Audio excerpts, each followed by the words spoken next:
A funny taste in my mouth. I wake up dead on the couch.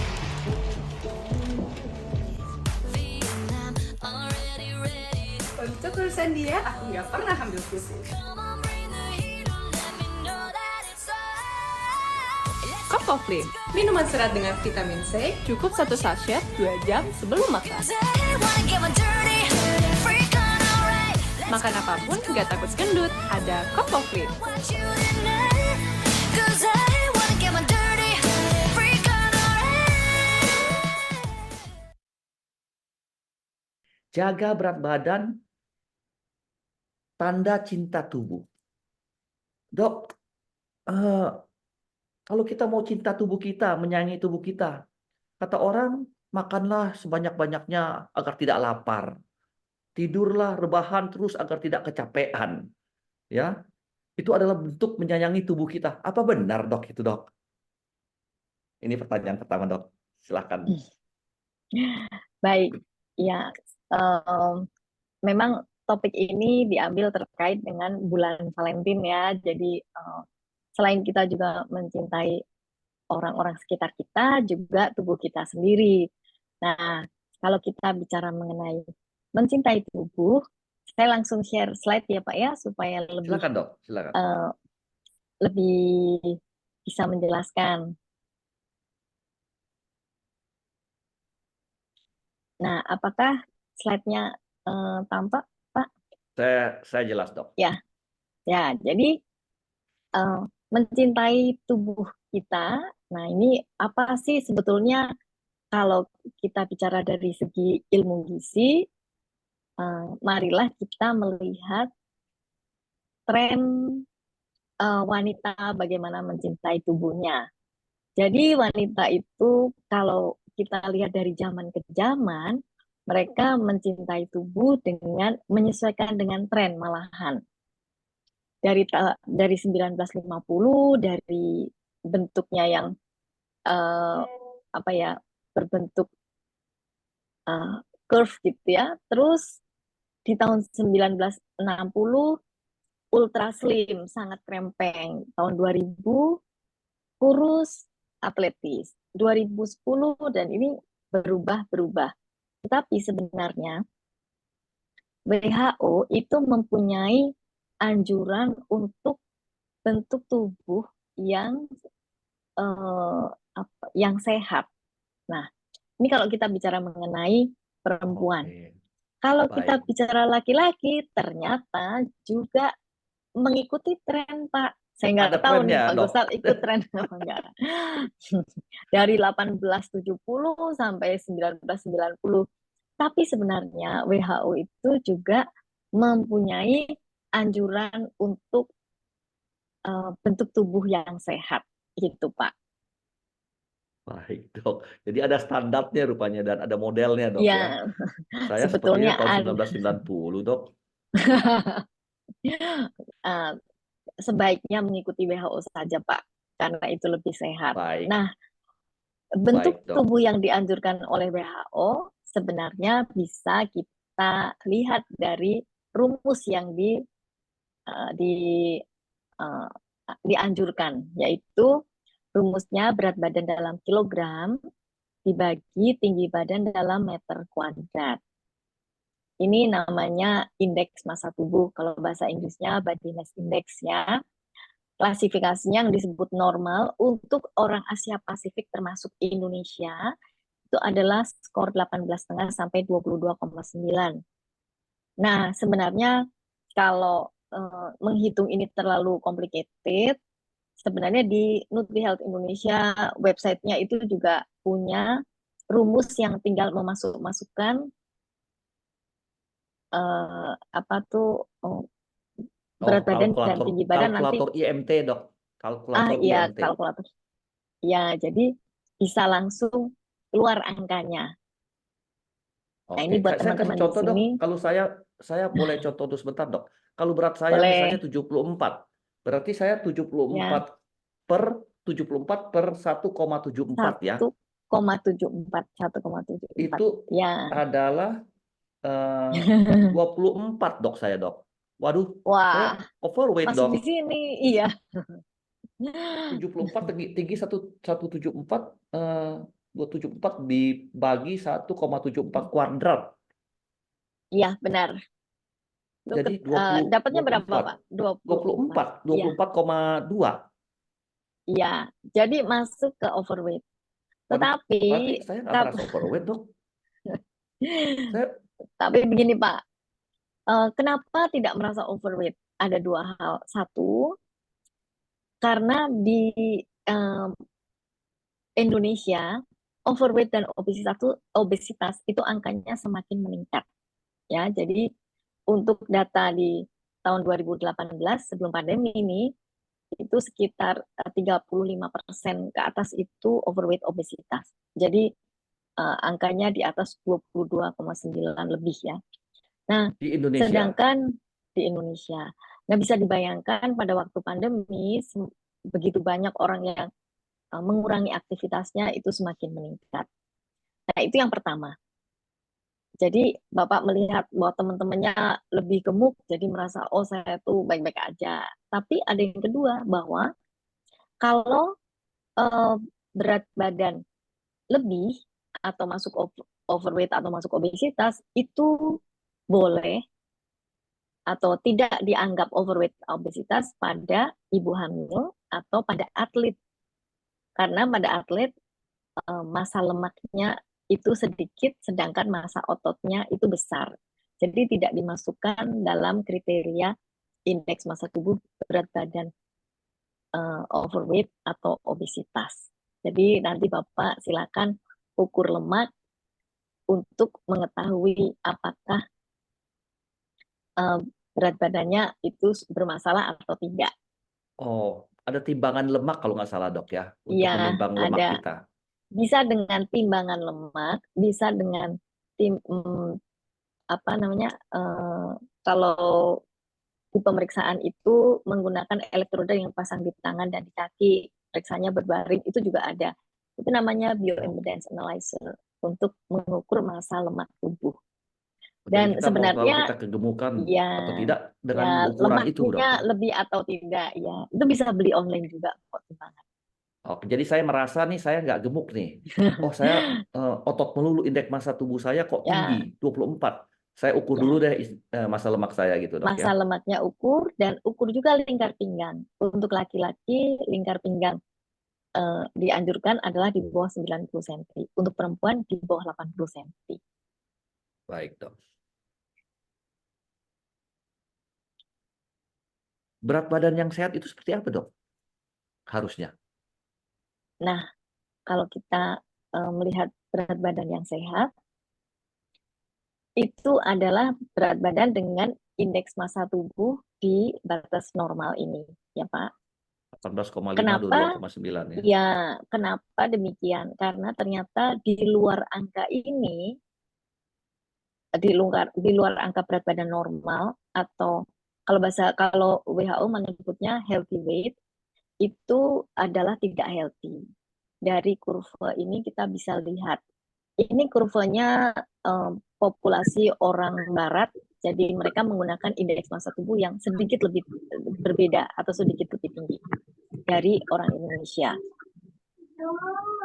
Nah, di sini kita lihat ya, grafiknya itu, ini sebetulnya risetnya itu riset sangat besar karena mengukur berbagai hal, berbagai kesehatan. Tetapi di sini saya hanya mengambil morbiditas dan mortalitas. Morbiditas adalah angka kesakitan, mortalitas adalah angka kematian. Di sini di garis ini adalah indeks massa tubuh 10, IMT-nya dok ya. 20, ya IMT atau di sini saya belum terjemahkan ke bahasa Indonesia. Itu adalah karena aslinya memang bahasa Inggris ya, riset ini. IMT 10, 20, 30, 40, 50. Yang di sebelah sini adalah risiko mortalitasnya. Di sini kita lihat Kematian bahwa dok ya. ya kematian. Semakin kurus risiko kematiannya makin tinggi. Dan semakin gemuk kematiannya juga semakin tinggi. Juga penyakit-penyakit communicable disease juga datanya sama, non-communicable disease sama. Jadi penyakit infeksi dan penyakit bukan infeksi itu juga menunjukkan hal yang sama. Semakin kurus, uh, semakin berisiko untuk sakit, semakin gemuk juga. Dan uh, kasus injury ini juga demikian. Jadi Injury menyebab maksudnya ya penyebab injury apa, Dok? luka, cedera dan lain-lain itu juga semakin meningkat pada kasus yang pada Mortalitas berat ya. badannya. Iya, pokoknya semua penyakit dan termasuk kematian itu juga angka kematian itu meningkat dengan indeks massa tubuh semakin rendah dan semakin tinggi gitu. Jadi semakin Baik, tidak normal, semakin kurus, semakin bermasalah kesehatan, semakin gemuk, semakin bermasalah kesehatan gitu, Pak. baik, Dok. Eh, apa saja, Dok, dampaknya kalau berat badan kita lebih atau kurang, Dok? Dampaknya, Dok, ini, Dok. Dampak, Kita tahu dampak kalau tadi kan indeks massa tubuh dalam kaitan dengan mortalitas kematian atau dengan kesehatan ya. Ini ya dampaknya buat benar. berat badan kita lebih atau kurang, Dok? Dan bagaimana caranya Iya, supaya berat badan kita normal? iya. Jadi kalau berat badan lebih itu penyakit-penyakit yang muncul itu juga banyak. Ya, jadi uh, waktu bernafas itu bisa berhenti, ya, nanti berusaha nafas lagi. Kemudian asma, kanker payudara ini pada wanita risetnya sudah sangat jelas ya. Kemudian perlemakan hati. Ini kemarin saya ketemu Profesor Liver, ahli liver juga bilang, waduh di Indonesia sekarang banyak nih perlemakan hati. Kalau zaman dulu karena kurang gizi, kalau di Eropa karena kebanyakan konsumsi alkohol, kalau di Indonesia sekarang karena kegemukan. Terus lagi penyakit kandung empedu, penyakit ginjal, penyakit prostat, varises, asam urat dan gout. Asam urat itu kadar asam urat di dalam darahnya tinggi, gout itu adalah peradangannya. Kita pernah membahas itu Pak pada webinar beberapa waktu yang lalu. Terus osteoartritis atau radang sendi, ini baik lutut dan panggul. Kemudian polycystic ovarium syndrome, penyakit yang terkait dengan kandungan, hormon reproduksi menjadi abnormal. Ini di sini termasuk kesulitan hamil atau pada perempuan keluhannya seringkali haid tidak normal. Kemudian penyakit pada kolon atau usus besar, hipertensi, penyakit jantung koroner, diabetes mellitus tipe 2. Diabetes mellitus tipe 2 itu adalah diabetes yang didapatkan pada saat dewasa. Kemudian stroke. Nah, ini dampak pada obesitas. Banyak Tetapi sekali, kalau Dok. banyak sekali. Ini yang populer di masyarakat. Ini yang dipopulerkan juga oleh Kementerian Kesehatan. Untuk yang lebih detail, lebih medis, rasanya masih ada lagi yang tidak disebutkan di sini ya Pak. Nah, kalau yang berat badan kurang, itu juga ada masalahnya Pak. Yaitu mudah terkena infeksi karena penurunan sistem kekebalan tubuh. Nih. Nah, terus apa mudah lelah, konsentrasi menurun, ternyata kurang gizi atau terlalu kurus ya yang kita ukur itu menyebabkan konsentrasi menurun. Ternyata depresi juga, perubahan mood atau suasana hati. Terus mudah terjatuh karena otot lemah, apalagi sudah lemah, tidak aktif, nah, tidak pernah olahraga gitu ya. Ternyata juga menyebabkan kehilangan selera makan, lah tambah kurus lagi, tidak mampu menjalankan tugas yang biasa dikerjakan. Ya, dikasih beban kerja sekian banyak, tidak mampu karena kekurangan gizi, karena kelemahan dan lain-lain tadi itu juga berkontribusi menyebabkan tidak mampunya menjalankan tugas yang biasa dikerjakan. Mudah kedinginan. Nah, ini ya. Sebaliknya kalau orang yang kegemukan itu kepanasan gitu ya. Dan ada juga proses penyembuhan luka terlambat. Ini kalau pasien dirawat di rumah sakit tuh nggak sembuh-sembuh nih, termasuk hal ini. Nah, kalau kita bicara mengenai gemuk kurus, sebenarnya kita bicara mengenai komposisi tubuh. Tadi awal kita sudah sempat bicarakan ya waktu Pak Gozal bilang, oh saya indeks massa tubuhnya sekian, kok lebih. Nah, tapi yang kita lihat sekarang adalah komposisi tubuh, tidak hanya berat badan. Di tubuh kita terdiri dari massa tulang. Massa tulang itu yang ini ya, yang hitam ya. Meskipun orangnya gemuk, tulangnya tetap segini ya Pak ya. Jadi kalau orang bilang, oh saya tulangnya besar, itu ya sebesar-besarnya tulang ya tidak akan berkembang besar sekali. Massa tulang. Kemudian massa otot. Kalau kita bicara otot, bicara yang merah-merah ini. Kalau orang latihan, orang aktif, ototnya besar. Sedangkan massa lemak adalah yang kuning-kuning ini. Ada lemak di dalam perut atau lemak visceral, atau lemak di bawah kulit, lemak subkutan. Ini yang kuning-kuning ini. Jadi kalau berat kita naik, itu bisa karena ototnya bertambah atau lemaknya yang bertambah. Tinggal bagaimana kenaikannya itu. Kemudian yang keempat adalah cairan tubuh. Cairan tubuh ini sangat mudah berubah. Kalau misalnya minum obat untuk membuang yang menyebabkan buang air kecil gitu ya. Ya minum sehari ini besok beratnya sudah turun 1 kilo, 2 kilo gitu ya. Jadi ini harus dicermati dengan baik buat yang pengen menurunkan berat badan. Atau mari kita lihat komposisi tubuh kita itu apa sih sebenarnya isinya. Selain tulang ini tidak banyak berubah ya untuk besarnya, tetapi otot, lemak itu ini sangat terpengaruh dengan makanan dan cairan tubuh dengan minuman. Oh, Nah, jadi tulang dok, kalau saya mau tanya dok, kalau tulang itu berarti kita walaupun gemuk, tulangnya segitu-segitu aja dok, ya ya sama segitu aja. aja, ya. Jadi tidak bertambah besar. Jadi Orang orang yang yang bilang ah, tinggi dia 174, sorry, saya 174 dengan orang yang sama 174 tapi dia berat 100 kilo, tulang saya sama besarnya kurang lebih dok. kurang lebih. Ya, oke. Ya. Nah, ini bedanya massa lemak dan massa otot. Ditimbang dok. Jadi iya, ini di timbangan di 2 kilogram lemak itu lebih besar bentuknya dibandingkan 2 kilogram otot. Jadi orang dengan sama beratnya mungkin besarnya berbeda atau bentuknya berbeda. Nah, ini contohnya pasien NutriHealth Indonesia ya. Ini memang nggak ditutup karena memang pasiennya testimoni, jadi memang dipinjam fotonya. Di sini berat badan turun 2 kilo, 2,4 kilo, tetapi lingkar pinggangnya 7 cm. Jadi memang banyak lemak yang hilang dari pasien Di ini. perut dok berarti ya?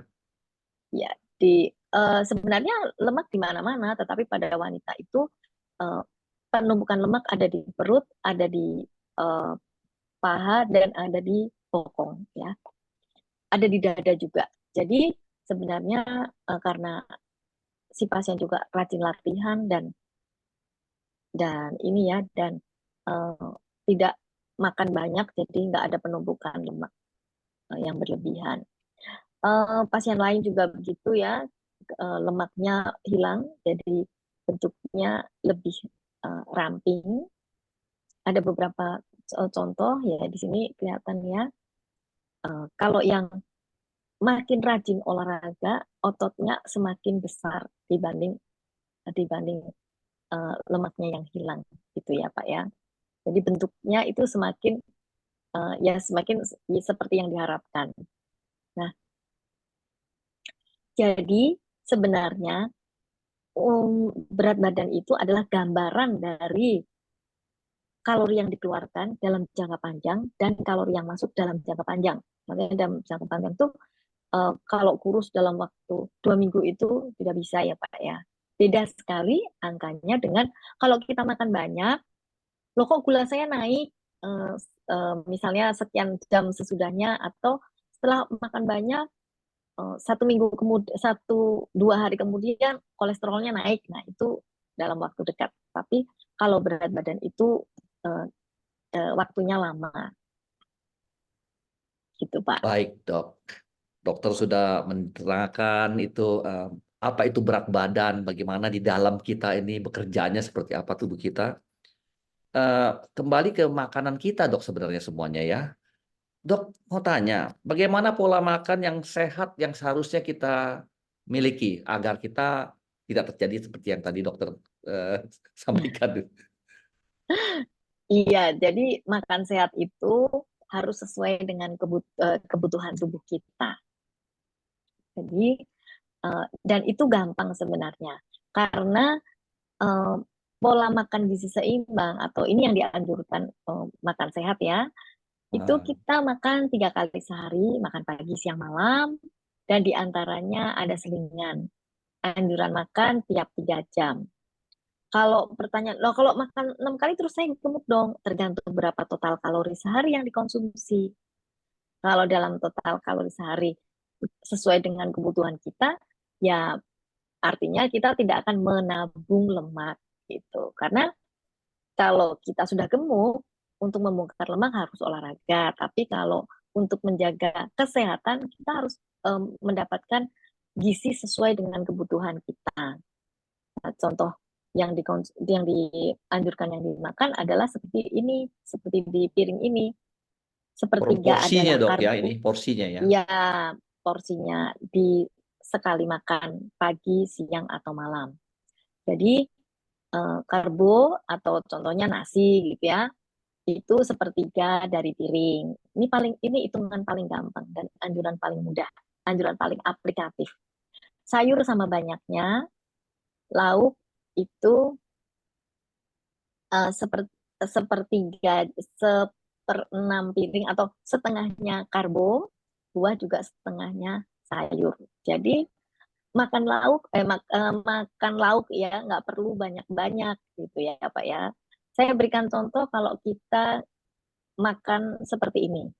Makan 2 potong lauk yang digoreng tapi bukan goreng tepung, itu kalori yang didapatkan sekitar 300. Makan nasi 6 sendok makan atau 1 ons atau 100 gram, itu kalori yang didapatkan 175. Sedangkan sayur dan buah, itu kalorinya kecil untuk porsi yang besar ya, cuma 50 dan 40. Kalau kita nggak makan sayur dan buah, ini biasanya kalau yang pada makan mie instan di rumah gitu ya, semangkuk gitu ya, nggak pakai sayur, nggak terpikirkan untuk diisi sayur atau merasa kenyang, udah kenyang kok, oh, sayurnya nggak ada tempat, atau kita jajan mie ayam gitu. Nah, ini yang terjadi. Kita pengen kenyang, sehingga piringnya penuh dengan karbo dan lauk. Jadilah kalori yang kita konsumsi sekitar 950 kalori. Banyak ya Pak ya, jadi hampir 2 kali meningkat lipat. jauh, Dok ya. Iya, benar. Dok, boleh nggak balik ke slide sebelumnya, Dok? Saya ingin melihat yang makan dan selingan, Dok, sekali lagi, Dok. Baik, kita Yang balik ini, Dok. ke sini. Jadi ini saya Ya. mau jelas, Dok. Maksudnya makan pagi, makan siang, makan malam adalah makan besar, Dok ya. Iya, makan lengkap. Sedangkan selingan itu makan kecil maksudnya. Makan kecil hanya untuk mendukung kadar gula darah. Nyemil kata orang. Apa ngemil? Nyemil boleh, Nyemil. boleh selingan, cemilan, ya nyemil. Oh, jadi yang dianjurkan adalah makan besar 3 kali dan selingan 3 kali atau 2 kali Iya, minimal nah. mungkin ya. Terima kasih, Dok. Ya, dan selingan itu tidak harus makanan cemilan, yang bayangannya harus kue, enggak. Misalnya makan selingan, misalnya susu 1 gelas, Buah? itu juga bisa. Buah juga boleh, tapi kan buah juga sudah ada di dalam porsi makan. Tetapi kalau adanya buah, ya nggak apa-apa. Gitu. Yang penting Jadi makan, makanan Dok ya. selingan bebas, ya. Kue tart juga boleh. Tapi tentu saja jangan sepotong besar gitu ya. Atau Harus eh, harus tahu tren kalorinya, Dok, Indonesia, ya. ya benar. Tren Indonesia kalau nggak makan gorengan kayaknya nggak bergaul gitu ya. Jadi kalau di kantor ada yang bawa gorengan, boleh nggak? Boleh, Tahu tapi pong satu 10 saja. selingan nggak, Dok? Itu borongan itu namanya. Nggak banyak. Saya Jadi doyan tahu pong, Dok. jadi eh, makanan makanan selingan tuh contohnya kalau di kantor ada yang bawa bawa apa gorengan ya, boleh makan satu saja, jangan pilih yang goreng tepungnya tebal, tapi yang goreng tepungnya tipis. Atau kalau yang lagi batasin makan, jangan pilih yang bergoreng tepung gitu, selingan. Baik, Dok. Baik. Oke, saya Silakan lanjut, lanjutkan Dok. ke slide berikutnya ya. Ini tadi saya sudah jelaskan. Nah, jadi kalau Bap- Bapak Ibu teman-teman di sini perlu tahu bahwa kebutuhan kalori orang Indonesia itu antara 1.500 sampai 2.000. Ada sih yang tinggi banget, aktif banget di atas 2.000, tapi untuk average atau rata-rata orang Indonesia dengan aktivitas sekarang yang di kota ya, bukan yang di desa yang ke ladang gitu beda kebutuhannya itu lebih besar. Nah, kalau 1.500 sampai 2.000, kalau sekali makan aja 1.000, berarti kalau makan 3 kali bisa kelebihan. Oleh sebab itu, makanlah dengan sayur supaya kalorinya hanya dapat 565 gitu ya. Saya 174 berapa kalori, Dok, sehari? Ya mungkin 2.000, 1.800 sampai 2.000 kalori. Oke, Dok. Terima kasih. Mungkin ya tergantung olahraga apa enggak dan lain-lain. Nah, saya berikan contoh cara makan eh, kekinian lagi. Ini ya. Jadi kalau kita ngurangin nasi dan menambah lauk, ini yang terjadi. Ngurangi nasi menjadi setengahnya, 50 gram. Tapi lauknya 2 kali lipatnya, bukan tambah sedikit kalorinya, malah tambah banyak. Ini ya, jadi buat teman-teman yang ngurang-ngurangin nasi tanpa nambahin lauk, itu bukan menyelesaikan masalah, malah menambah masalah. Untuk masalah kegemukan. Tentu saja untuk yang kepengen berat badannya naik, ini malah bagus ya, kalori yang didapat lebih banyak gitu. Nah, ini hanya untuk mengingatkan bahwa makanan yang dimaksud makanan pokok itu apa sih? Ya, semua karbo-karboan. Ada nasi, bubur, mie, roti, kentang, bihun, makaroni, pasta, jagung, ubi, singkong, havermut. Lauk itu apa? Daging, ikan, unggas, makanan laut, tahu, tempe, kacang-kacangan, sayur semuanya tentu udah tahu. Demikian juga buah ya. Nah, masing-masing punya tugas masing-masing kelompok-kelompok ini. Makanan pokok sebagai sumber energi, lauk pauk, sumber protein, membentuk sel, mengganti sel yang rusak.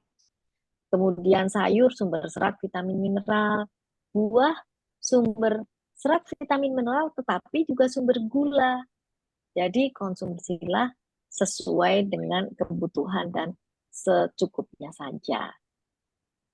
Nah, ini ya, jadi untuk menurunkan berat badan itu harus benar-benar mengatur asupan dan berolahraga. Tapi sebenarnya metode sekarang itu ada diet atau mengatur makan dan aktivitas fisik, olahraga ini standar ya, ini standar harus dilakukan. Kemudian ada obat itu juga bisa bermanfaat. Sekarang ada tren terapi dengan balon yang dimasukkan di lambung, dan ada bedah bariatrik. Tetapi tetap diet atau mengatur makan dan aktivitas fisik atau olahraga itu standar ya. Dan menurunkan berat badan secara cepat itu tidak dianjurkan ya, karena yang dianjurkan adalah 0,5 sampai 1 kilo setiap minggu secara bertahap. Ini ya. Jika penurunan berat badan dilakukan secara cepat dan drastis, dapat menyebabkan kehilangan sejumlah besar air, elektrolit, mineral, jaringan otot, dan protein yang berada di jaringan lemak bebas. Jadi malah ototnya yang ikut hilang.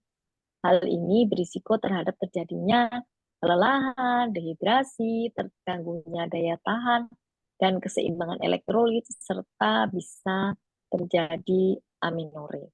Ya, ini Pak. Baik, Dok. Jadi cukup berbahaya, Dok, ya. Tidak sembarangan ya Ya, menurunkan tidak berat badan sehat. itu. Ya, menjadi Komplikasi tidak asupan makanan sehat. kurang, komplikasi makanan kurang, selain ini apa lagi, Dok? Dampak Nah, untuk kesehatan kita. dampaknya komplikasi asupan makan kurang itu bisa beberapa penyakit. Tadi sudah disebutkan ya, tapi yang Ya, lain-lain itu misalnya osteoporosis dan patah tulang. Jadi kurang gizi kan, infertilitas, gangguan kesuburan, masalah perkembangan tubuh, sistem kekebalan tubuh melemah, malnutrisi, peningkatan risiko kalau dilakukan pembedahan. Nah, bedah misalnya, oh saya kepengen kurus dengan sedot lemak, tapi makannya itu sudah saya kurangi habis-habisan. Nah, ini menjadi masalah karena berat badannya belum turun, sudah kurang gizi, sudah bermasalah kesehatan, dengan ada komplikasi malah menjadi uh, satu hal yang malah merugikan gitu ya. Bisa ya. anemi, ini pada diet yang habis-habisan ya. Anemi, pucat, lemah, lelah, rambut rontok gitu ya, kelelahan kronis. Nah, juga pada eh, bisa terjadi kekurangan vitamin. Misalnya, ini adalah contoh-contohnya yang paling sering muncul ya Pak ya. Tapi sebenarnya sih eh, penyakitnya itu lebih kompleks dari ini, lebih lengkap, lebih banyak gitu. Misalnya vitamin A, jadi buta senja. Ini dulu, zaman dulu tuh Pak. Zaman dulu orang kurang gizi, terjadi Hmm, buta senja. Jadi orang naik sepeda gitu pas maghrib gitu ya, terus nggak kelihatan jalan, nabrak. Nah itu sebetulnya itu namanya buta senja atau rabun ayam. Gitu. Kurang B1 beri-beri, B2 sariawan bibir pecah, kekurangan vitamin B3 pellagra, B5 kebas, B6 anemia, B7 sakit kulit dan diare, anemia megaloblastik pada defisiensi vitamin B9 12, Screenshotnya ya. vitamin B17 kanker, vitamin C gusi berdarah gigi goyang, vitamin B iya. sakit tulang. Nah, vitamin E gangguan kesuburan, vitamin K gangguan pembekuan darah. Nah, kalau terjadi kekurangan vitamin itu bisa muncul penyakit-penyakit ini. Tetapi kadang-kadang orang suka terbalik-balik ya. Kalau ketemu penyakit apa terus dikasih vitamin segala macam. Nah, itu juga sebenarnya tidak tepat. Harus benar-benar diketahui apa penyebabnya. Dan Iya. ada lagi Pak yang orang saya kepengen lebih sehat, jadi saya minum vitamin ini Semua ini. vitamin Nah, diminum. Semua vitamin diminum. Oh, ya, sebenarnya kalau kita makan sehat dan lengkap gizi, itu kita sudah dapat semua vitamin dan mineral yang kita perlukan. Yaitu sebenarnya standar makan seperti yang tadi iya. gizi seimbang, sebenarnya itu uh, dari penelitian dikatakan sudah bisa memenuhi kebutuhan gizi. Nah, hanya catatan pada orang di Indonesia yang nggak pernah keluar rumah, nggak pernah kena sinar matahari, ya seringkali Vitamin D. kekurangan vitamin D. Ya, terpaksa harus suplemen atau harusnya sih berjemur-jemur atau apa ya namanya, Bermandi mandi jalan-jalan sinar. lah, mandi matahari. Ya, betul. Ya, Oke, demikian Pak. baik, Bu Dokter Luciana, terima kasih atas presentasinya. Saya mau jadi mengambil sedikit rangkuman dari apa yang disampaikan ini ya. Jadi yang disampaikan ini kalau tidak salah itu kita harus rangkumannya harus punya berat badan normal. Ya, supaya sehat harus normal. Kedua, pola makan kita harus benar, yaitu gizi seimbang, polanya harus benar. Sesuai tadi piringku ya, isi piringku dan jam waktu Iya. makannya harus diatur sesuai 3 jam itunya perbedaannya ya, Ya, setiap intervalnya, 3 jam selangnya. Ya. intervalnya. Yang ketiga, menurunkan berat badan diperlukan pembatasan asupan kalori dan olahraga, ya. Jadi Iya. harus tahu kalorinya berapa yang kita mau makan ini setiap hari. Artinya harus belajar berhitung kalori. Kalau tidak salah itu ya, betul ya dok ya. Harus mengerti berhitung kalori itu seperti apa. Seperti dokter bilang tadi, saya makan harus 2000 kalori. Karena saya ingin terus terang Ya, badan saya agak berotot dan besar. Saya harus harus 1800. dengan olahraga. Ya, saya olahraga dan makan di atas di atas patokannya maksimalnya 2000. Selain itu juga meningkatkan berat badan diperlukan asupan kalori dan protein kalau mau meningkatkan. Jadi menurunkan perlu Iya. pengurangan pembatasan, dan untuk menurunkan diperlukan untuk penambahan diperlukan peningkatan kalorinya. Iya, tapi tetap dengan olahraga juga. Iya. Oke, itu rangkuman yang sedikit saya sampaikan. Terima kasih dokter atas presentasinya. Kali ini kita langsung sudah masuk ke acara untuk bulan depan. Oh sorry, kita masuk ke question and answer dulu. Cepat banget kita mau bulan depan. Oke, kita mulai dengan pertanyaan-pertanyaannya ya yang disampaikan oleh teman-teman. Saya mulai dari, wah ini yang langsung bertanya adalah simpatisan tetap setiap bulan, Dokter Mega. Selamat malam Dokter Mega. Apa kabar, Dokter Mega? Sehat selalu. Tidak pernah absen Dokter Mega nih. Oke, saya bacakan. Kenapa ketika muda umur 30-an untuk penurunan berat badan cepat walau dengan olahraga dan diet intermittent? Cepat walaupun dengan olahraga dan diet intermittent. Tapi sekarang sudah umur 50, susah untuk penurunan berat badan. Padahal makin makan nasi 1 kali pada siang hari aja. Dan malam, maksudnya siang satu kali, malam 1 kali. Atau pagi dan hanya buah dan sayur. Sedikit olahraga dengan jalan kaki dan berenang. Mohon saran dok, apakah kami sudah mulai ada gangguan metabolisme karena lansia dok? 50 belum lansia dok. Aduh, jauh dari lansia. Silakan dokter jawab. Baik, terima kasih pertanyaannya. Ini pertanyaan yang banyak sekali ditanyakan. Dulu pun saya juga memikirkan hal ini, Pak. Tapi saya membuktikan dari pasien-pasien, ternyata biar 50 lebih itu juga kalau makannya dibatasi dan olahraganya teratur, itu ternyata lemaknya akan hilang. Catatan pada usia di atas 50, di atas 60 itu ya, memang ada perubahan bentuk tubuh karena ya kekuatan dari kulit itu berubah ya, dan terus ya yang bermasalah adalah kalau ototnya juga hilang. Oleh sebab itu harus rajin berolahraga, karena kalau dibandingkan waktu sebelum usia 50 mungkin lebih aktif, lebih berolahraga gitu ya. Dan pengaturan makan itu anjurannya jangan berlebih, tapi juga jangan kurang. Karena pada usia lebih dari 50 tahun, itu sudah mulai terjadi penurunan massa otot. Jadi hilangnya sel-sel otot secara memang karena usia atau masuk dalam masa geriatri gitu ya. Jadi sebaiknya olahraga tuh harus dipertahankan dan makan harus sesuai dengan kebutuhan. Karena kalau konsumsi makannya itu terlalu sedikit, kepengen kurus, nanti yang hilang bukan lemaknya tetapi ototnya. Nah, pada waktu otot hilang pada orang yang usianya sudah lebih tua lagi, 60 lebih, itu otot akan sulit sekali dibentuk atau dibuat. Hanya bisa dipertahankan atau diperbesar. Jadi ini penting sekali kalau diet, nggak boleh sampai kekurangan gizi. Gitu, Pak. Dokter Mega, mudah-mudahan keterangan dari Dokter Lucy jelas ya dok.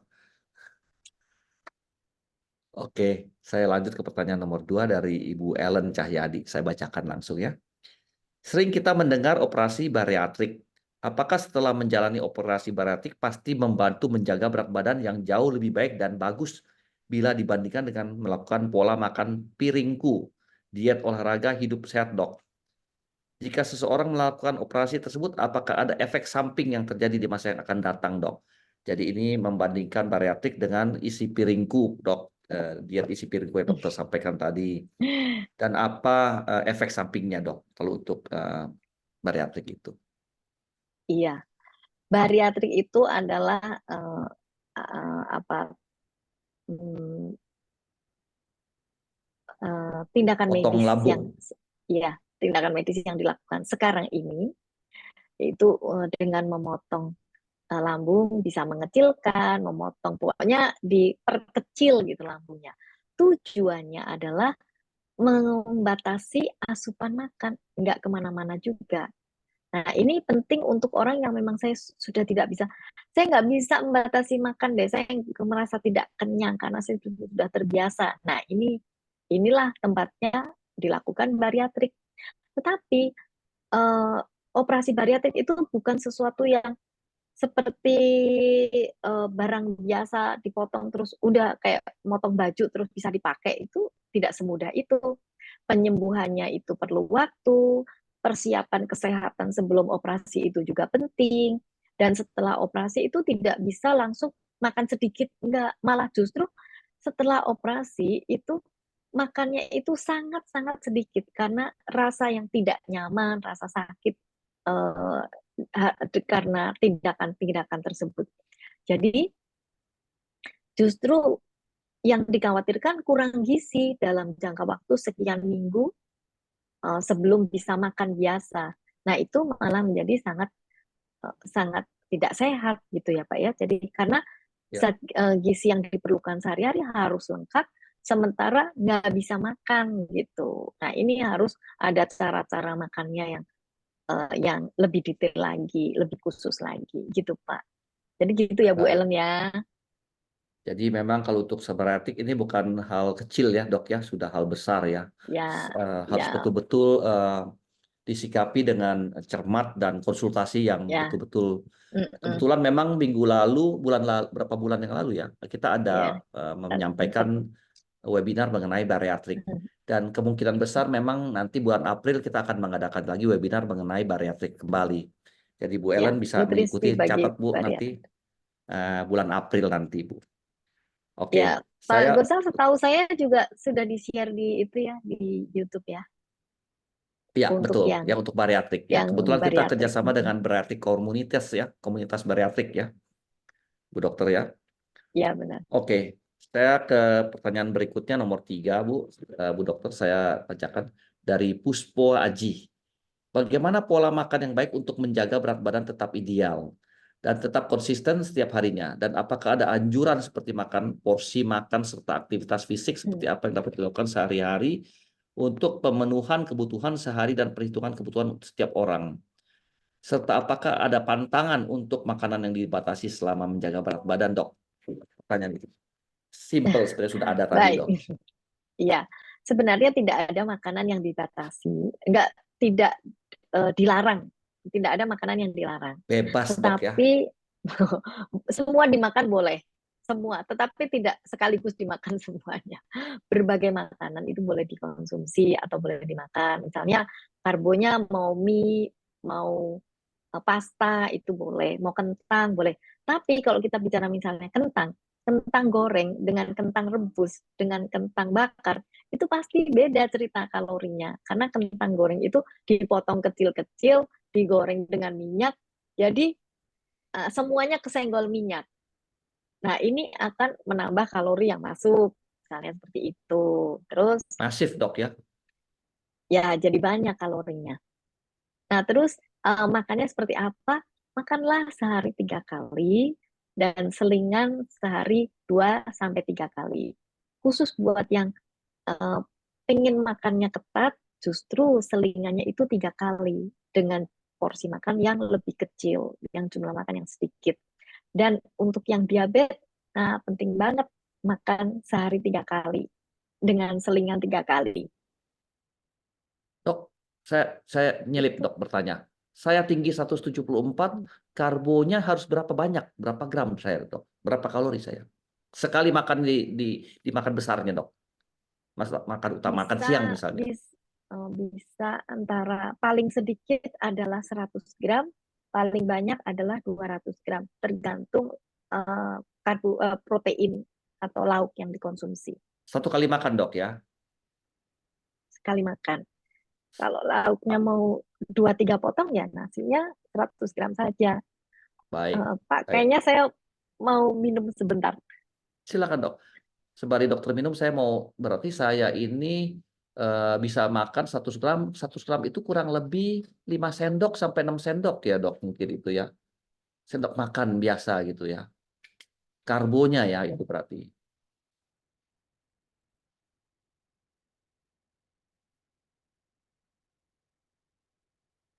Memang kita teman-teman semua kita harus belajar berhitung kalori.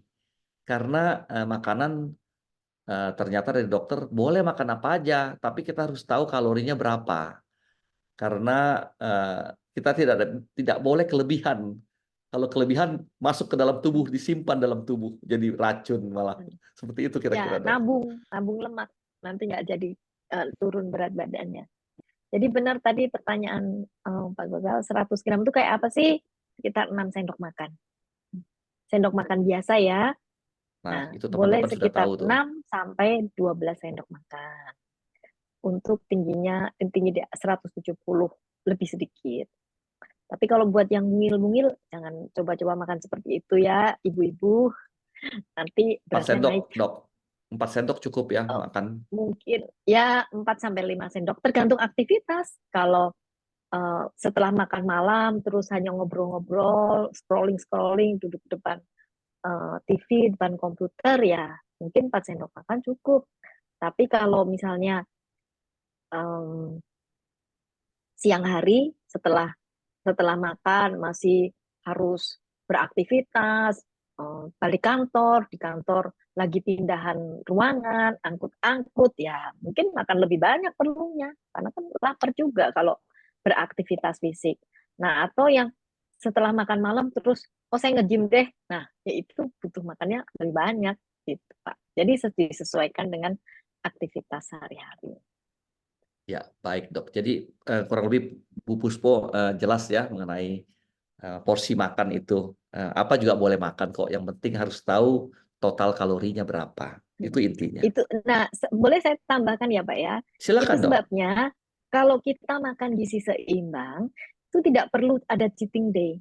Misalnya, oh lagi ketemu makan ini, saya makan sebanyak-banyaknya. Sebenarnya nggak perlu.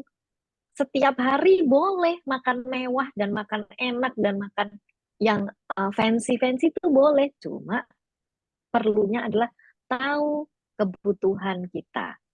Jadi jangan khawatir misalnya, oh ini hari libur, ayo kita makan seafood, makan udang, makan kepiting. Setiap hari juga boleh, tapi makanlah dibatasi gitu. Jadi nggak usah khawatir ketemu makanan yang wah terus dikonsumsi banyak-banyak, itu nggak perlu. Baik, Dok. Jadi ini hari makan udang rebus yang enak tuh, yang hidup 3 ekor, jangan 10 ekor, Dok ya. Besok makan 3 lagi boleh, Dok ya, gitu ya. Tergantung besar kecilnya udang, Pak. Tergantung berapa kalori yang mau dikonsumsi gitu. Jadi hari ini makan lobster gitu ya. Terus besok makan yang steak, besok makan Boleh. boleh. Ya, jadi saya pernah punya pasien, setiap hari itu makanannya semewah itu, Pak. Dan dia ingin menghilangkan lemak, menambah otot. Dan itu hasilnya bagus sekali. Tiap hari kalau saya lihat foto-foto makanan yang dikirim, waduh, ini makanan mewah, restoran semua. Iya.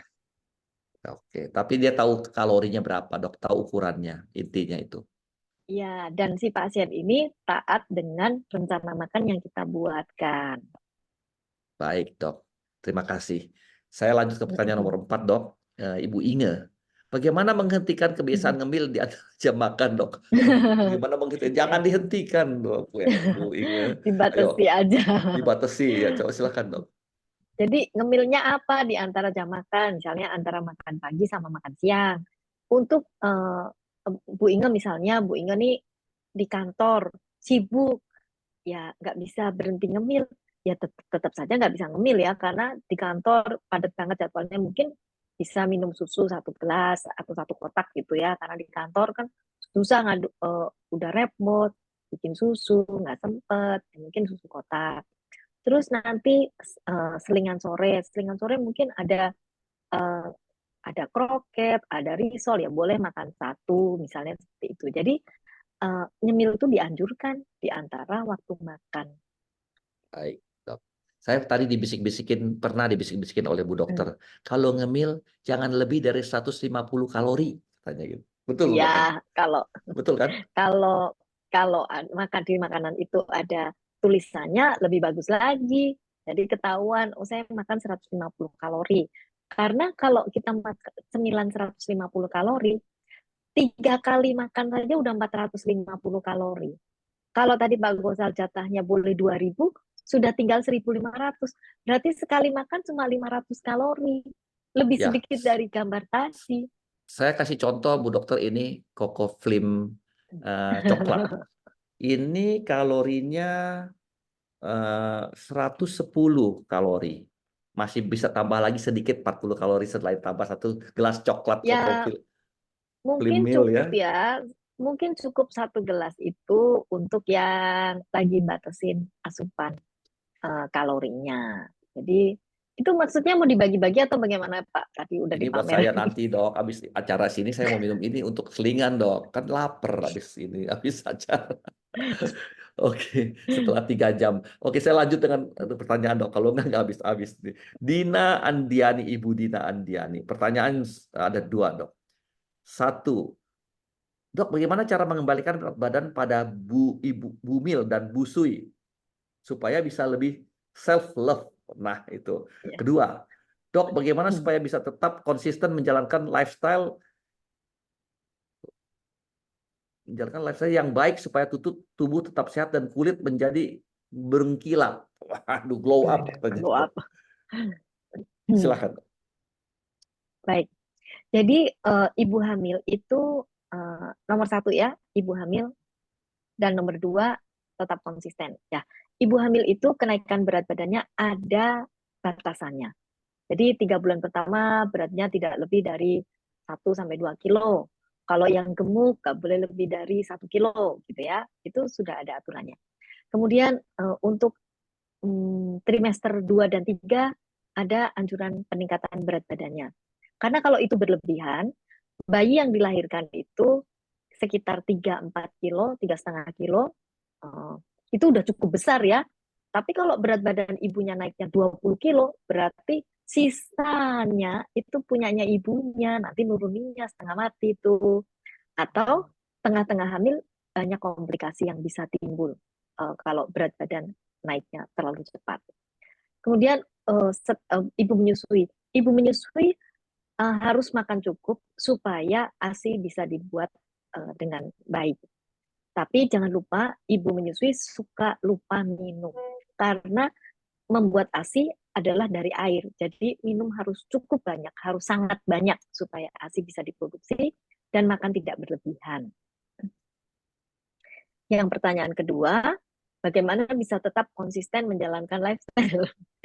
Ya Supaya kulit konsisten ya terang. harus ya itu harus niat, harus sangat berniat untuk hidup sehat dan harus ya dijalani ya. Kalau tetap konsisten bagaimana ya Pak? Bu Dina harus belajar tadi berhitung kalori, intinya itu. Betul, dok ya. Ya, jadi tahu Oke, kebutuhannya, jadi itu harus dilakukan. Ya paling baik, bagus sih kalau sekeluarga itu pola makannya sehat, jadi saling mendukung gitu ya. baik, dok. Saya lanjut ke pertanyaan nomor 6 dari Ibu Jani Cahyadi. Kalau badan ada hormon tinggi, apa bisa jadi gemuk dan jadi susah untuk hamil?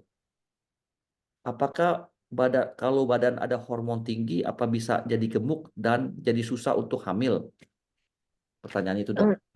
Mungkin maksudnya kalau berat badannya itu gemuk, apakah berpengaruh pada hormon sehingga jadi susah hamil. Saya tangkapnya itu aja ya Pak ya. Terbalik dok, Jadi, ini pertanyaannya malah eh, badan ada hormon tinggi apa bisa jadi gemuk? Itu oh, pertanyaan. jadi kalau masalah hormon, ya memang ada hal itu ada, misalnya hormon gangguan pada hormon tiroid bisa menyebabkan orang jadi metabolismenya rendah atau metabolismenya tinggi gitu. Ada juga bisa terjadi. Nah, itu biasanya ranahnya dokter untuk memeriksa dan untuk mendiagnosis dan mengobati permasalahan hormonnya. Tetapi kalau kita sudah baik di hormonal itu, ya harus makan sehat gitu. Dan kalau ada gangguan hormonal bisa menjadi susah hamil, kegemukan juga bisa mengganggu hormon dan menjadi susah hamil. Baik, cukup jelas rasanya ya. Jadi Uh, untuk mengetahui ada masalah hormon atau tidak ya mesti berobat ke dokter harus dan dicek dokter dulu. akan ya Lebih dokter detail dok. akan ya itu silakan berkonsultasi dengan dokter endokrin ya. Baik dok. Pertanyaan berikut dari Ibu Eviana. Selamat malam dok. Apakah seseorang yang sudah gemuk dan saat ini sedang melakukan diet berat badannya bisa normal kembali? Bisa. Oh bisa Bu. Sangat bisa Jadi Bu. atur benar-benar asupan makan, kemudian berolahraga supaya lemak yang sudah ada di tubuh itu hilang. Bisa. Kita punya pasien yang beratnya 150, sekarang beratnya 110 Bu. Jadi bisa masih dalam pasti, tahap percayalah penurunan, bisa iya. Bu Eviana ya. Oke, pertanyaan dari kawan kembali tamu kita yang selalu kita kenal Ibu Novi Kartawan. Halo Bu Novi. Bu Novi, malam. Nah, ini Malam fans dokter, berat. malam Nah, Pak itu Gan. suaranya. Itu dia suaranya. Pertanyaannya saya bacakan. Ya, Adakah makanan yang bisa dimakan dalam jumlah banyak dan tetap masih bisa menurunkan berat badan? Makannya banyak tapi menurunkan berat badan. Bubur, Bu. Iya. Silakan dok Jadi jawab dok. jadi kalau pengen kenyang memang kita jadi milih makanan yang volumenya besar, kalorinya rendah. Bubur boleh ya, karena bubur itu kalorinya seperempatnya nasi. Jadi tambah airnya banyak, tambah kenyang, kalorinya rendah. Atau pilihlah makanan dengan sayur, karena sayur itu kalorinya tidak tinggi, Udah. rendah, dengan volume yang bisa banyak gitu. Ya, Sebenarnya Bu kalau Novi, saya punya teori dokter. Kalau saya mau makan supaya banyak, tidak banyak, saya makan sayur banyak-banyak dulu awalnya. Sedih sudah tidak bisa makan karbonya banyak, tidak bisa makan proteinnya banyak tuh. Betul nggak ya dok? itu sebenarnya sih yang ideal tuh kita sudah tahu porsi piring kita seperti tadi itu. Jadi porsi piringnya segitu, kita makan ini segini sudah diracik terus dimakan. Nah, kadang-kadang saya menganjurkan pasien gini, dok saya kalau makan segitu masih pengen makan lagi, ya bisa juga sih tambah nasi 1 sendok, tambah sayur 1 sendok. Setiap nambah nasi, nambah sayur. Nah itu untuk menahan Baik, supaya kenyang. Tapi yang penting di awal sudah tahu dulu berapa kalori yang diperlukan, porsinya baik. apa gitu. Semoga jelas Bu Novi ya. terima Saya lanjut kasih ke dokter. sama-sama. Ya, saya lanjut ke Makasih. pertanyaan dari Bu Lani. Pertanyaannya dok, izin tanya apakah makan chia seed? Chia seed apa dok? Saya juga kurang tahu nih. Chia seed, bekatul, dan quinoa baik untuk kesehatan dan tidak merusak ginjal. Ibu Lani, apakah ada chia seed apa dok? Tahu chia seed? Teman-teman ada Ya, yang tahu? biji yang sekarang lagi tren untuk dikonsumsi. Tapi sebenarnya begini, Pak. Bekatul. Jadi sebenarnya begini, boleh dikonsumsi, itu nggak merusak ginjal. Tetapi kita harus tahu kebutuhan kita, kebutuhan kalori kita seberapa, porsi-porsinya seberapa. Jadi pokoknya kalau makanan itu boleh dimakan gitu deh, intinya. Kalau bukan makanan tidak boleh dimakan, itu aja. Jadi kalau makanan Boleh dimakan, tapi semua makanan kalau dikonsumsi berlebihan menjadi tidak sehat. Kembali ke rumus, Dok. Harus belajar berhitung kalori. Iya benar. Tapi itu tidak Ja- mudah ya untuk orang awam. Yang Oh, penting ya, tadi namanya prinsip-prinsipnya. mau belajar berhitung aja kita dari kelas 1 tahun, Dok. Oke, saya maju ke pertanyaan berikutnya. Ini dari Ibu Erlin. Untuk orang dengan obesitas, olahraga apa yang disarankan, Dok? Wah, ini menyangkut olahraga, Dok. Semua olahraga bagus, Iya, Dok. sebenarnya semua olahraga bagus, tapi ada olahraga-olahraga tertentu yang punya peran tertentu di tubuh. Olahraga aerobik, yaitu olahraga yang mengirimkan oksigen ke seluruh tubuh. Contoh olahraganya adalah kardio atau jalan cepat. Jalan cepat itu nggak usah terlalu Lari, cepat untuk seseorang, bukan lari, Dok, ya. nggak jalan cepat. Jalan cepat sekuatnya. Jadi kalau udah rasanya udah kecepatan, boleh dikurangi sedikit gitu ya. Nah itu untuk jangka waktu lama anjurannya sampai 30 menit, itu bermanfaat membakar lemak. Itu anjurannya olahraga untuk orang yang menurunkan berat badan.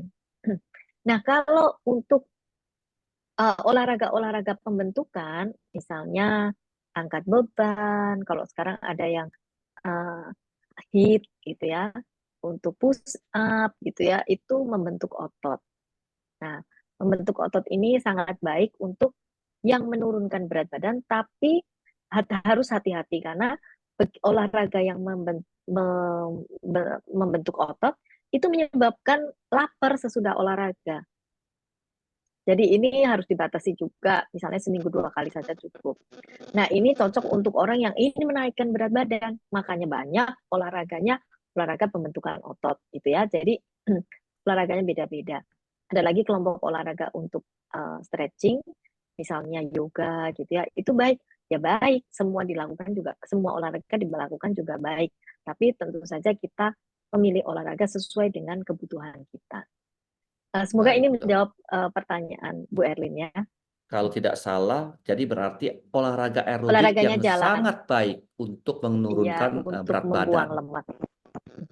Olahraga aerobik adalah jenis olahraga yang sifatnya konstan. Tadi ya, Dok, Bukan, jalan, ya, ya, jalan cepat, 4 ya, 4 dalam kilometer jangka per waktu jam, ya.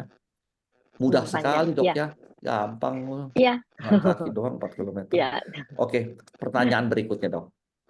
Dari teman saya, sahabat saya, partner saya, Ibu Desi dari Senturi 21 Grand Pajajaran Bogor nih, dari Bogor jauh-jauh nih.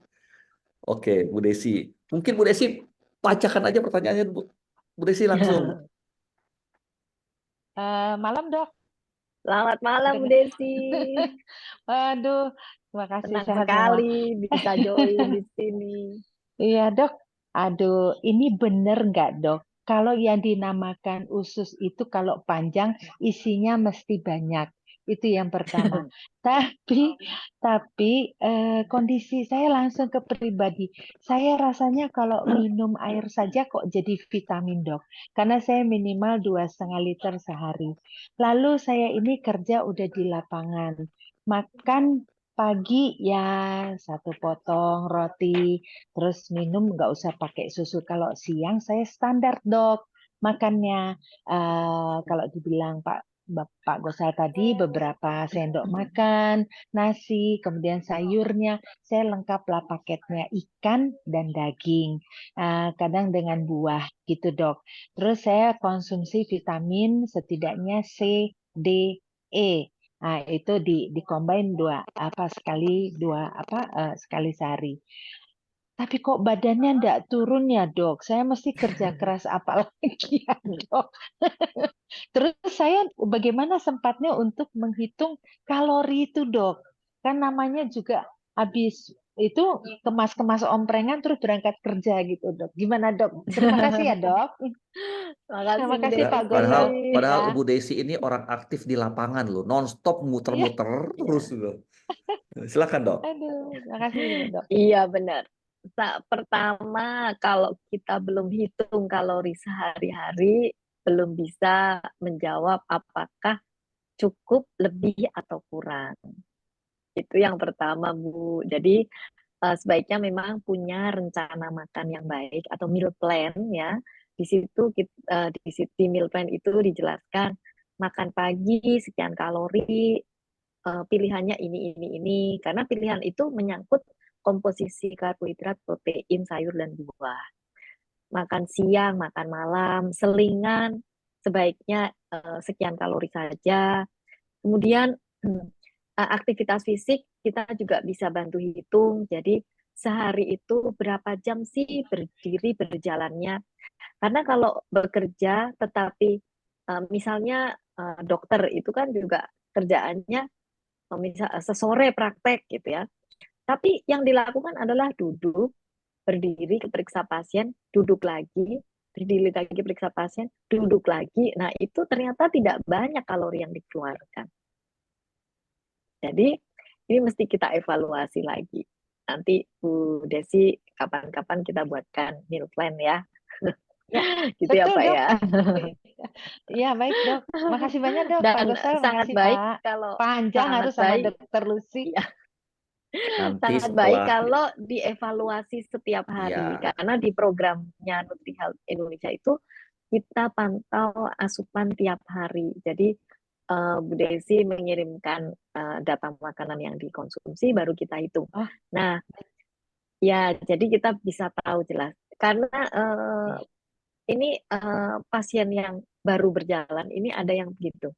Saya itu kok asupannya jadi banyak gitu. Kenapa? Saya tuh makannya biasa aja, ternyata di sela-sela jam makan si pasien itu minum air kelapa sehari 3 gelas. Oh. Jadi itu Oh. ternyata berkontribusi Wah. terhadap asupan kalori. Iya. Itu pengalaman pasien yang lain juga Iya, ada Dok. gitu. Saya mungkin Ada kurang ekstra. jalannya, Dok.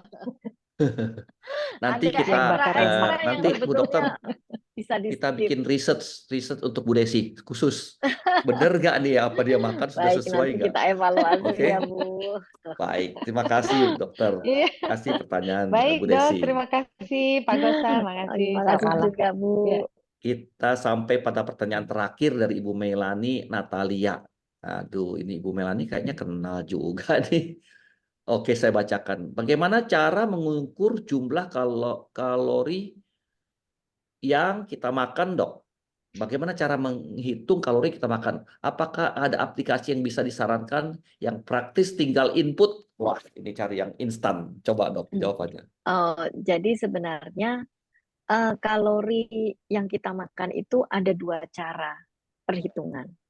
Satu, setiap makanan dikirim ke laboratorium dihitung dengan Mahal, Dok. seperti wah itu luar biasa mahalnya. Tapi jangan khawatir karena sekarang kita menggunakan risetnya itu sudah diterjemahkan ke penukar.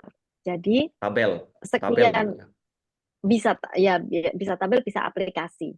Jadi dimasukkan ke dalam aplikasi terus keluar angkanya. Itu di banyak aplikasi yang sudah punya. Nah, pasien bisa masyarakat bisa menggunakan bebas gitu ya. Oh, saya makan ini berapa kalori, saya makan ini.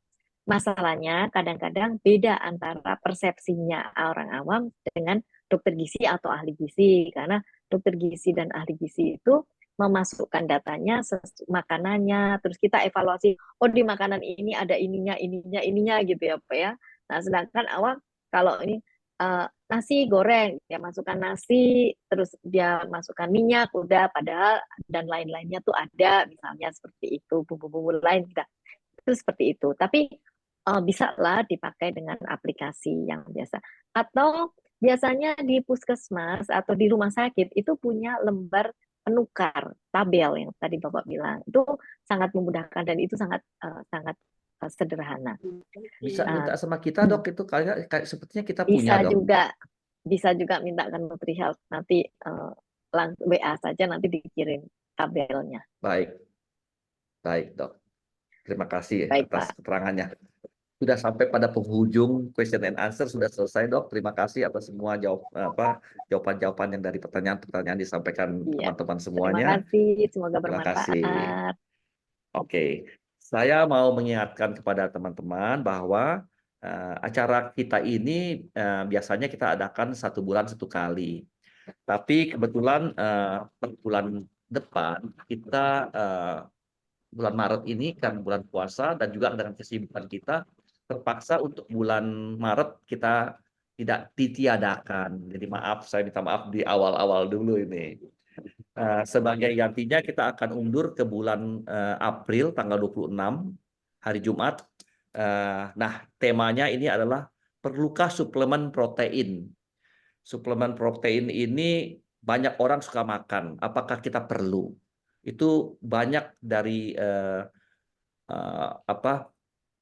teman-teman mungkin yang banyak bertanya, termasuk yang bariatrik tadi, apakah mereka perlu minum suplemen dan lain-lain. Orang yang osteoporosis, apakah perlu minum tambahan protein? Atau orang-orang yang sibuk, apakah mereka perlu tambah protein?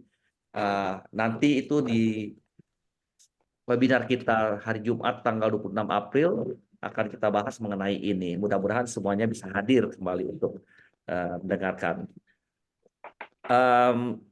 Saya mau menginformasikan bahwa NutriHealth Indonesia adalah suatu organisasi atau suatu perusahaan yang bergerak di bidang konsultasi nutrisi. Kita ada namanya Weight Nutrition Management, begitu bagaimana mengelola berat badan kita supaya ideal. Kemudian belajar berhitung kalori juga di weight management itu. Bagaimana kita ada clinical nutrition management juga. Bagaimana kita ya orang-orang punya penyakit, misalnya penyakit jantung, penyakit hipertensi, penyakit gula. Bagaimana kita harus mengatur pola makan kita, berapa kalori yang harus kita makan. Itu semua ada di dalam program-program NutriHealth Indonesia. Bagi yang ingin bertanya nanti bisa mengkontak kita. Kita sampai pada acara pengumuman pemenang giveaway kita, hadiah hampers kita ini. Bisa kita tampilkan siapa menjadi pemenang malam ini? Nah, ini dia pemenangnya. Klaim hadiah malam ini untuk orang-orang bertanya, pertanyaannya cukup baik, itulah mereka yang mendapatkan hadiah. Ibu Christine, Ibu Puspo, Dr. Mega, Ibu Inge, Ibu Novi, Ibu Desi, sahabat saya, Ibu Eviana, Ibu Melani, Ibu Lani, Ibu Ellen. 10 orang pemenang hampers kita. Tolong di screenshot di sini. Nah, klaim hadiah tolong dihubungi melalui WhatsApp kepada 081 211 7551. Jadi 081 211 7551. Nanti dari admin kita akan menjawab dan menerima data kemudian untuk mengirimkan hadiah yang dimenangi oleh pemenang semuanya. Selamat saya sampaikan kepada teman-teman yang mendapatkan hadiah. Ya, jangan lupa untuk follow Instagram kita. Tadi ada yang ingin bertanya, misalnya pertanyaan-pertanyaan yang ingin disampaikan kepada kita, bisa kontak langsung ke hotline kita yang tadi, yang 081211755551 untuk mengetahui lebih dalam apa yang ingin ditanyakan kepada kita. Bisa juga melihat Instagram NutriHealth Indonesia di Instagram kita atau di Dr. Gizi _Luciana. Tolong ini bisa di... Acara ini direkam ya, jadi bagi teman-teman yang ingin minta rekamannya, silakan menghubungi hotline kita melalui WhatsApp. Jadi minta rekamannya. Dan juga akan kita share di YouTube, bisa dilihat di YouTube juga. Jadi itu ingin saya sampaikan. Saya sampaikan selamat malam kepada teman-teman yang sudah hadir, kepada Ibu Caisyu, Ibu Wiwin, Ibu Desi, Ibu Novi yang sudah hadir sini. Saya sampaikan selamat malam, sampai ketemu lagi bulan April. Salam sehat, salam NutriHealth Indonesia. Selamat malam semuanya. Malam Pak Gosal. Udah itu. Selamat malam Pak Gosal, Dr. Lucy. Terima kasih. Terima kasih Dr. Lucy, Pak Gosal. Vietnam already ready. Untuk urusan dia, aku nggak pernah ambil pusing. Kopoflin, minuman serat dengan vitamin C, cukup 1 sachet 2 jam sebelum makan. They wanna get my dirty freak on, alright. Makan apapun nggak takut gendut, ada Kopoflin. Want you tonight, 'cause I wanna get my dirty freak on, alright.